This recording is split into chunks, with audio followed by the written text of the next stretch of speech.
नमस्कार, बहुत स्वागत है आप सभी का। मैं हूं आपके साथ नैना यादव, लेकर हाजिर हूं हमारा खास शो पूछता है इंडिया।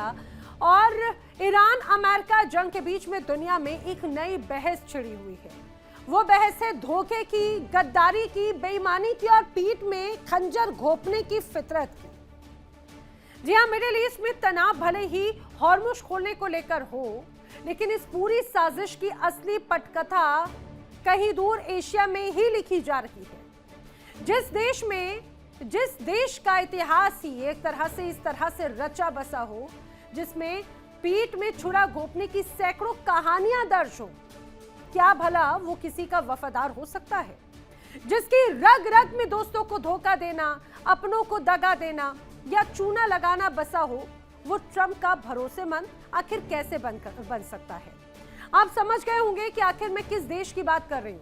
मैं बात कर रही हूं हमारे पड़ोसी मुल्क पाकिस्तान की, जिसकी हरकतों से पूरी दुनिया अच्छी तरह से वाकिफ है। शहबाज शरीफ और आसिम मुनीर ने ईरान अमेरिका युद्ध में सीज फायर के जरिए एंट्री मारकर ट्रंप को ऐसा चूना लगा दिया कि अब बात ट्रंप की साख पर आ गई। इस जोड़ी ने न सिर्फ दुनिया में अपनी किरकिरी करवा ली, बल्कि अमेरिकी राष्ट्रपति डोनाल्ड ट्रंप की इमेज को भी दांव पर लगा दिया। क्या है ये पूरा मामला? कैसे अब पाकिस्तान का साथ अमेरिका के सर का दर्द बन चुका है, बताएंगे आपको। अमेरिकी राष्ट्रपति डोनाल्ड ट्रंप इस वक्त ऐसे भंवर में फंस गए जहां से निकल पाना उनके लिए मुश्किल हो रहा है। लेकिन सोचने वाली बात जानते हैं क्या है? सोचने वाली बात यह कि सुपर पावर अमेरिका और उसके राष्ट्रपति डोनाल्ड ट्रंप का ये हश्र आखिर हुआ कैसे, और उनका ये हाल आखिर किया किसने?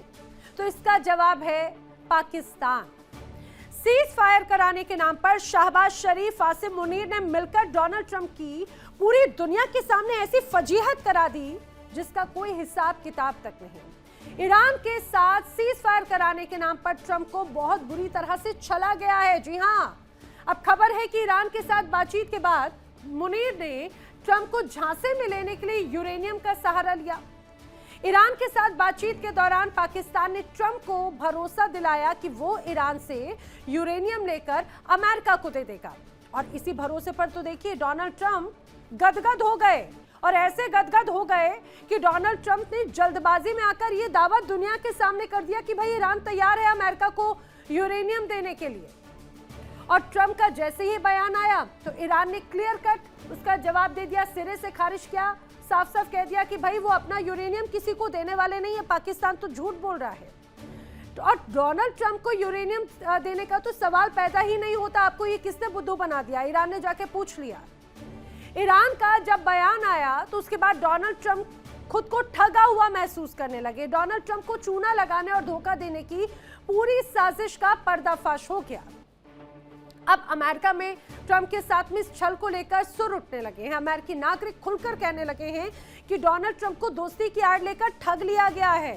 डोनाल्ड ट्रंप के दोस्तों ने मिलकर उन्हें चूना लगा दिया है। जी हां, अब खुद अमेरिका की जनता कह रही है डोनाल्ड ट्रंप के साथ में बड़ा छलावा हो गया है। सीज फायर के नाम पर डोनाल्ड ट्रंप से पहला तो झूठ बोला गया, यूरेनियम देने की बात कही गई, यूरेनियम देने की बात कहकर डोनाल्ड ट्रंप को चूना लगा दिया गया। मुनीर ने ट्रंप की इमेज खराब कर दी है, लोग सवाल उठाते हैं। दोस्त के बहकावे में आकर डोनाल्ड ट्रंप ने कई बयान दे दिए। ईरान से यूरेनियम मिलने का दावा किया गया। अमेरिका अक्सर वैचारिक दुश्मनों को ही मध्यस्थ समझने की गलती करता है, ये सभी जानते हैं। और धोखे की वजह से कई अमेरिकी सैनिक मारे गए, ये बात भी अब अमेरिका से उठने लगी है। पाकिस्तान के साथ डोनाल्ड ट्रंप की जो ये दोस्ती बड़ी गुल खिलाती हुई नजर आ रही थी, वो मुश्किल भरे हालात में डोनाल्ड ट्रंप को डाल चुकी है। और ये दोस्ती को लेकर अमेरिका के अंदर अब आवाजें उठने लगी हैं।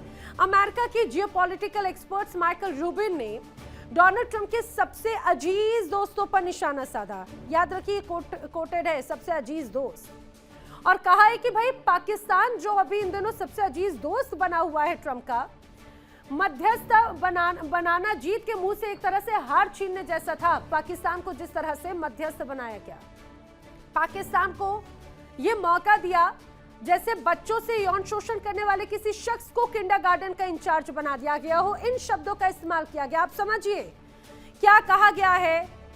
यहाँ के माइकल रूबिन की तरफ से उन्होंने कहा पाकिस्तान को जो आतंकिस्तान है वहां उसे पहले तो शांति दूत बनाया, पाकिस्तान को मध्यस्थ बनाना जीत के मुंह से हार छीनने जैसा, पाकिस्तान को मध्यस्थ बनाना जैसे बच्चों से यौन शोषण करने वाले किसी शख्स को किंडरगार्टन का इंचार्ज बना देना, ये शब्द एक तरह से उनके रखे हैं।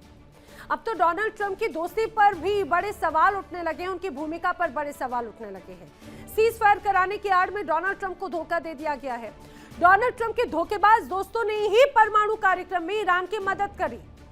ट्रंप के दोस्त ही अमेरिका और इजराइल के सबसे बड़े विरोधी हैं और पाकिस्तान ने ही ओसामा बिन लादेन को छिपा कर रखा था। माइकल रूबिन ने याद दिलाई है ये बात। और लादेन की मौत पर जिस तरह से 2/3 पाकिस्तानियों को दुख हुआ था, उन्होंने बात दोहराई। अमेरिकी सैनिकों पर पाकिस्तानी बारूद से हमला किया गया था।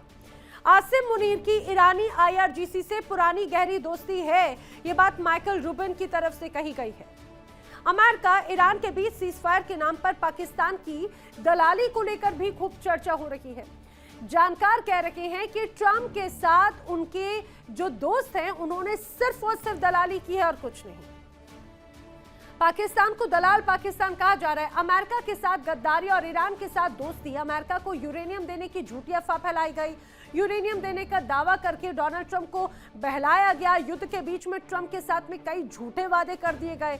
अपनी इमेज सुधारने के लिए ईरान अमेरिका को धोखा देता रहा और अमेरिका इसको समझ ही नहीं पाया। ईरान के साथ में मिलकर डोनाल्ड ट्रंप को चूना लगा दिया गया है, ये बात कही गई। अब ऐसे में बड़े सवाल, क्या डोनाल्ड ट्रंप को अपने जाल में फंसाना इतना आसान है पाकिस्तान के लिए?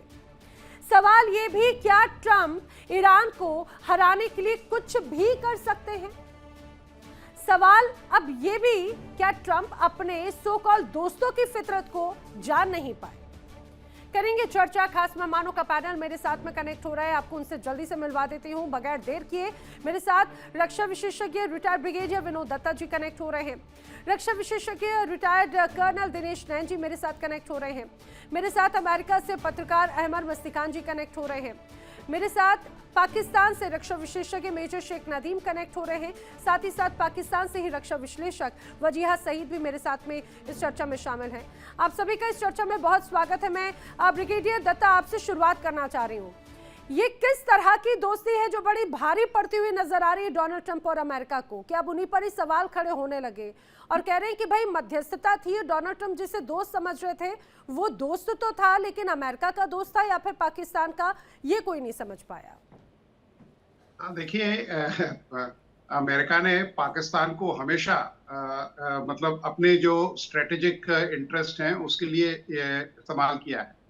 एक बार पुनः पाकिस्तान को आप ये देखिए, जिस तरह से पाकिस्तान को एक तरह से मोहरा बनाया गया है, क्योंकि कोई भी मध्यस्थता अगर किसी देश को करनी है तो उसकी जो मिनिमम रिक्वायरमेंट्स ये रहती हैं कि जो आपका जो कॉन्फ्लिक्ट रेजोल्यूशन एजेंडा है वो सेट करने की उसके अंदर वो होना चाहिए। आप ये देखिए कि या तो वो ताकत जो मध्यस्थता करा रही है उन तीनों देशों के साथ, चाहे अमेरिका हो, इजराइल हो या ईरान हो, उसके साथ उनके संबंध मधुर होने चाहिए, उससे बड़ी पावर होनी चाहिए वो, तो तभी ये मध्यस्थता हो सकती है। अब केवल वेन्यू के लिए पाकिस्तान को चुना जाना ये सबके लिए एक ताज्जुब का विषय है। दूसरी चीज देखिए, अगर आप मध्यस्थता का मतलब होता है कि हर पार्टी को थोड़ा बहुत अपना कॉम्प्रोमाइज करना पड़ेगा, उसके जो मुद्दे हैं या जो उन्होंने एजेंडा दिया है उसके तहत उनको थोड़ी बहुत एक आध कदम पीछे लेने पड़ेंगे, इंक्लूडिंग अमेरिका। और ये सब चीजें हैं। देखिए, अमेरिका के पास और कोई विकल्प था नहीं, क्योंकि और जो महाशक्तियां हैं वो मतलब इस तरह से they would not have bend head over heels on America's demand. और जो देश इसको अगर कोई चीज करा सकता था वो भारत है, क्योंकि भारत के पास देखिए सबसे पहले तो हमारे पास इस तरह की मतलब डिप्लोमेटिक हमारे पास एक्सीलेंस है कि हमारे तीनों देशों के साथ बड़े अच्छे संबंध है। और हमारे पास इस तरह से देखिए, जयशंकर साहब एक ऐसे मजे हुए मतलब फॉरेन मिनिस्टर हैं, क्योंकि उनका मतलब कहते हैं ना कि एक अजीम एक्सपीरियंस है डिप्लोमेसी के दौरान, और तीनों देश जो हैं वो भारत की बात सुनते। और भारत इस पोजीशन में था कि भाई ये इनको जो वार्ताएं जो विफल हुई हैं शायद वो एक कंक्लूसिव एंड पे होती। हालांकि एक आध बैठक से कोई वार्ता सफल नहीं होती है। अगर आप वियतनाम का केस भी उठा के देखें तो वियतनाम में हेनरी किसिंजर एक बहुत आला दर्जे के डिप्लोमेट थे, उनको भी 4 साल लग गए थे इन वार्ताओं को कंप्लीट करने में। तो ये सब चीजें बताती हैं कि किस तरह से हम जी मतलब जो देश का चयन है वो बहुत ज्यादा जरूरी है। अमेरिका का केवल इंटरेस्ट ये है कि उसके पास एक ऐसा स्ट्रेटेजिक फुटहोल्ड हो जाएगा। अगर उसे ग्राउंड ऑपरेशंस लॉन्च करने हैं तो देखिए कुर्दों ने बिल्कुल मना कर दिया कि साहब हम कोई आपको सरजमी नहीं देंगे। तो एक ही देश बचता है जहां से वो कुछ लैंड ऑपरेशंस प्लान कर सकता है। और हालांकि पाकिस्तान के लिए ये एक बहुत बड़ा मतलब बड़ा क्रिटिकल डिसीजन होगा, क्योंकि ईरान पाकिस्तान के लिए एक ऐसा नासूर बन जाएगा जिसे पाकिस्तान हैंडल नहीं कर पाएगा। तो पाकिस्तान को मतलब चयन करना, वेन्यू ठीक है, वेन्यू बड़ी अच्छी है, लेकिन डिप्लोमेसी के मामले में अब आप देखिए असीम मुनीर साहब इसको मतलब स्टीयर कर रहे हैं। शरीफ साहब तो बिल्कुल रेलीगेट हो गए, वो तो बिल्कुल पीछे मतलब उनका तो कोई रोल है ही नहीं। लेकिन असीम मुनीर साहब देखिए मिलिट्री के एक आला अफसर हो सकते हैं, लेकिन डिप्लोमेसी में या इंटरनेशनल अफेयर्स में उनका अभी पकड़ उतनी अच्छी नहीं है सर। लेकिन इसके बावजूद उन्हें बार बार मौका दिया गया, ये तो अब तो अमेरिका में भी सवाल उठने लगे हैं ना। मेजर शेख नदीम साहब, अब अभी की प्रतिक्रिया लेते हुए इस्लामाबाद में मध्यस्थता हुई, उम्मीद जागी कि चलिए सब कुछ अच्छा होगा। पाकिस्तान की तरफ से अमेरिका को बड़े सब्ज बाग दिखाए गए और पता नहीं ऐसी कौन सी गुट्टी पिला दी कि डोनाल्ड ट्रंप साहब तो आंखें मूंदे मूंदे हर चीज में बड़े खुश हो रहे थे कि सब कुछ अच्छा हो जाएगा। फिर तो एनरिच्ड जो यूरेनियम है उसके भी सपने दिखा दिए गए और फिर ईरान ने आईना दिखा दिया कि भाई ये सब कुछ नहीं चलेगा। जब वहां इस्लामाबाद की टॉक फेल हो गई तो ईरान का जो विजिट था वो क्या शटल डिप्लोमेसी का एक तरीका था क्या?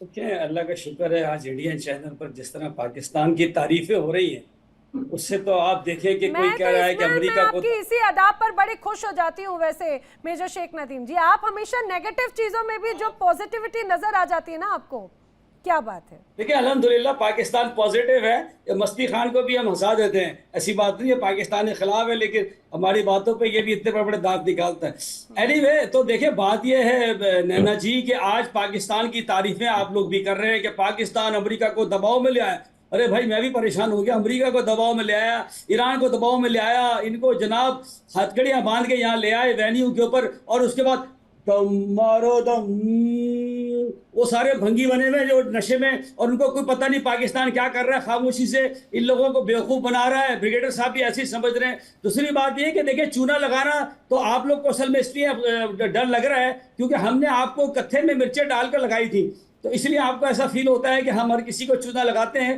लेकिन मेरा जहाँ जरूरत होती है हम चूने में कत्था और मिर्चें मिला के दोनों लगाते हैं। तो इंडिया को इस वक्त वो दोनों तीनों चीजें लगी हुई हैं।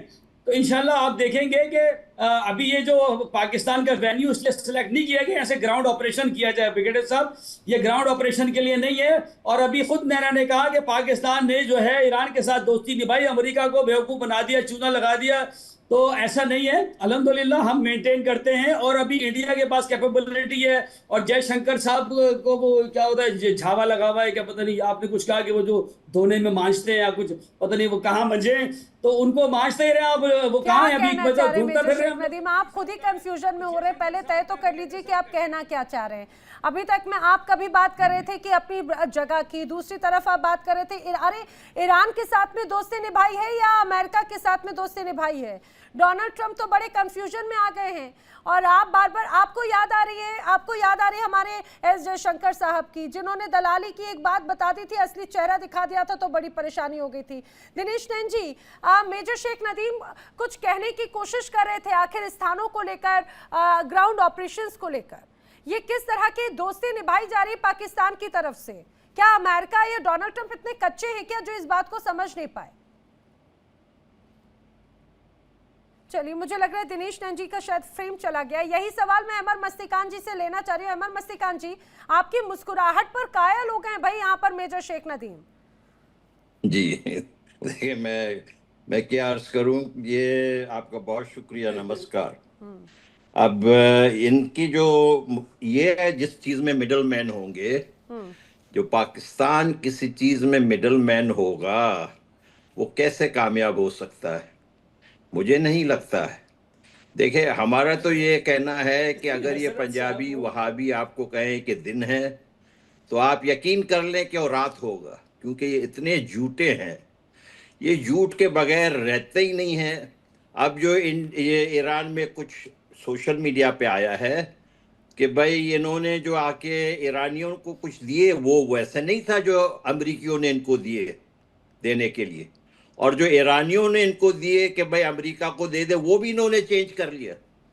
यानी इस किस्म के दोगलापन। देखिए, आसिम मुनीर के लिए पाकिस्तान फौज में ये मशहूर था कि द डिसीवर, ये अपने ही जो बैचमेट हैं, अपने ही दोस्तों को ये जो है उनके साथ मक्कारी फरेबी के लिए मशहूर था, और इसी वजह से इसका नाम द डिसीवर था। देखिए, अगर ये द डिसीवर ना होते तो इनका जो मुद्दत था वो तो ख़त्म हो चुका था 3 साल पहले। ये जान के चोर दरवाजे से दोबारा एक्सटेंशन लेकर आ गए और फिर जो है पूरे के पूरे पाकिस्तान के स्याह सफेद का मालिक बन गए।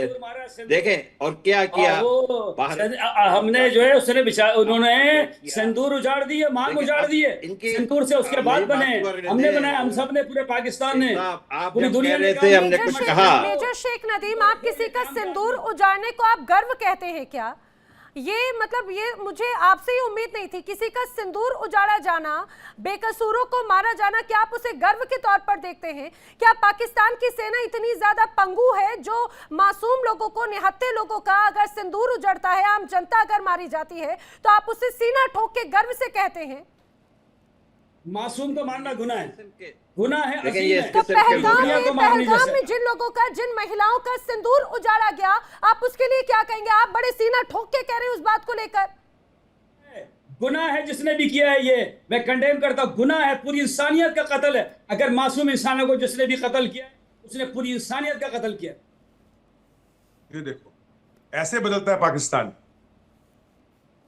जी ऐसे बदलता है पाकिस्तान। लेकिन ये ऐसे बदलता है पाकिस्तान। नदीम, ऐसे बदलता है पाकिस्तान, ऐसे बदलता है पाकिस्तान। थोड़ी देर पहले ही कहा कि सिंदूर उड़ाने में हमने ये किया वो किया, अब बोलते हैं कि वो बहुत गलत बात है। चलो एनीवे, मैं आपको बताऊं आपकी सोच ऐसी क्यों है। आपकी सोच ऐसी इसलिए है बिकॉज पाकिस्तानी सेना में भी, जैसे ईरान रिवोल्यूशनरी गार्ड नहीं बोलता मैं उनको, मैं बोलता हूं इस्लामिक रिवोल्यूशनरी गार्ड, टोटल जो है कट्टरपंथी, ठीक है। ऐसे ही पाकिस्तानी सेना में भी वैसे ही आतंकी सोच के लोग हैं, और उनमें से कुछ थोड़ा सा अंश, थोड़ा सा पोर्शन आप में आ रखा है, वो दिखाई देता है बीच बीच में आना, कोई बात नहीं। लेकिन अब आ जाते हैं बात पे, असली मुद्दे पे आते हैं, जो आज का असली कहानी है। कहानी यह है नदीम कि आपके आसिम मुनीर जी गए बड़े शान शौकत के साथ, अपने साथ में ले होम मिनिस्टर को मोहसिन नकवी, हमेशा तो आईसीसी के अंदर ट्रॉफी लेके भाग गया था वहां से, तो वो पहुंचे साथ में। वहां पहुंच के आप लोगों ने बात किया, क्या बात किया कि घबराओ मत, अमेरिका हमारी जेब में है, जो आप चाहते हो वो होगा। उनका ऐसे करके बेवकूफ बनाने की कोशिश की, लेकिन ईरान इस बात को अच्छी तरह जानता है, और वो बेवकूफ बन गए सर हैं। Nadeem, I will listen to each and every point of yours. आप एक एक जवाब देना, मैं सुनूंगा, मुझे पहले कंप्लीट करने दो, मुझे कंप्लीट करने दो। हाँ, I never speak in between. आप बोल देना, मैं सुनूंगा। आप if I am wrong you counter me, कोई प्रॉब्लम नहीं। Okay sir. जैसे ही ये खेल खेला गया, वो ईरान को अच्छी तरह से पता है कि पिछले साल जून के महीने में जब B-2B बॉम्बर्स ने जाके फरदान में, नताज में, इस्फान के अंदर बॉम्बार्डमेंट की थी, तो एयर स्पेस यूज किया गया था पाकिस्तान का। दूसरा, उन्हें अच्छी तरह से पता है कि जब कुर्द्स के पास अमेरिका ने हथियार भेजे, जो विद्रोह हो रहा था ईरान में, उनको पहुंचाने के लिए, और कुर्दों ने बोलने ने दो ना यार, बोलने ने दो मेरे को, आप जवाब देना, मैं सुनूंगा। मैं am not running away, don't worry. Space कभी भी यूज नहीं हुई किसी भी हमारे फ्रेंड के खिलाफ। उसमें आने दो, आप बता देना, कोई बात नहीं। उसके बाद कराची के कार्गो जो बंदरगाह है उधर से लेकर के जो हथियार पहुंचाए गए उन विद्रोहियों को, उसमें मैंने नहीं बोला, ईरान की इंटेलिजेंस ने बोला कि पाकिस्तानी थे, कुछ जो लेने आए थे उन्हें पकड़े भी गए हैं और उन्होंने इतराज जताया। तीसरा, आपके सरेना होटल जिसका आपने आज तक बिल जमा नहीं दिया बेचारों का, वो बिल ही नहीं गया सरेना होटल का, तो वो दूसरी बार तो करने की छोड़ो, वो तो वैसे भी घबरा रहे होंगे कि दूसरी बार भी आ गए। तो उस सरेना होटल के अंदर भी आपको ईरान की डेलीगेशन ने कहा था, एक स्टेटमेंट दिया था बिल्कुल क्लियर कट कि अगर ये वार्ता में कुछ गड़बड़ी होती है तो पाकिस्तान ही उसका जिम्मेदार होगा, यानी वो पहचान रहे थे। अब आ जाते हैं अमेरिका पे।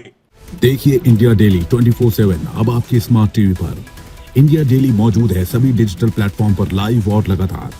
इंडिया डेली 24/7 हर दिन राष्ट्र को समर्पित।